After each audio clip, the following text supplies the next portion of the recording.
সুষ্ঠু নির্বাচন করতে যা করা দরকার তা করতে আইন শৃঙ্খলা বাহিনীর পাশাপাশি সেনাবাহিনী প্রস্তুত রয়েছে। নির্বাচনে যে কোনো ধরনের সহিংসতা ও নাশকতা প্রতিরোধেও প্রস্তুত তারা। সকালে ব্রিফিংয়ে সেনা সদরের পক্ষে এসব কথা জানানো হয়েছে। আর আলাদা ব্রিফিংয়ে বিমান বাহিনীর প্রধান জানিয়েছেন, জাতিকে অনুকরণীয় একটি নির্বাচন উপহার দিতে প্রতিজ্ঞাবদ্ধ ও প্রস্তুত রয়েছেন তারা। ত্রয়োদশ জাতীয় সংসদ নির্বাচন গ্রহণযোগ্য ও অংশগ্রহণমূলক করতে দায়িত্ব পালন করছে বিমান বাহিনী। এজন্য সকালে কুর্মিটোলায় বাসারঘাটিতে নির্দেশনামূলক বক্তব্য দেন বাহিনী প্রধান air chief marshal Hasan Mahmud Khan. জানান, নির্বাচনের দিন যে কোনো পরিস্থিতিতে দৃশ্যমান থাকবে তারা, কোনোভাবেই পক্ষপাতিত্ব করা হবে না।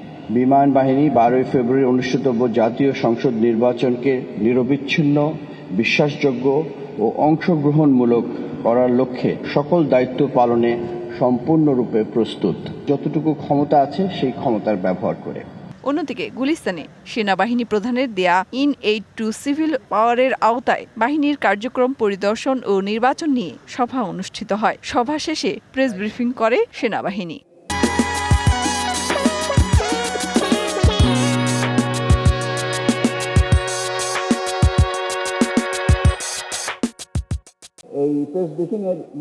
জানানো হয়েছে, এবারের নির্বাচন সুষ্ঠু করতে সেনাবাহিনীর 1 লাখ সদস্য মোতায়েন থাকবে। যে কোনো পরিস্থিতি মোকাবেলায় প্রস্তুত আছে বাহিনী। সকলে সমন্বিতভাবে একটি সুন্দর এবং অবাধ নির্বাচন অনুষ্ঠানের জন্য বদ্ধপরিকর। এই দুইটা মেসেজ তার দিতে চেয়েছেন সবার সঙ্গে মত বিনিময় করে। সেনাবাহিনীর পক্ষে জানানো হয়েছে, নির্বাচনকে ঘিরে সোশ্যাল মিডিয়ায় অপপ্রচার চালানো হচ্ছে। এসব নজরদারির জন্য সার্বক্ষণিক মনিটরিং সেল গঠন করা হয়েছে। মেহের বনি, ডিবিসি নিউজ, ঢাকা।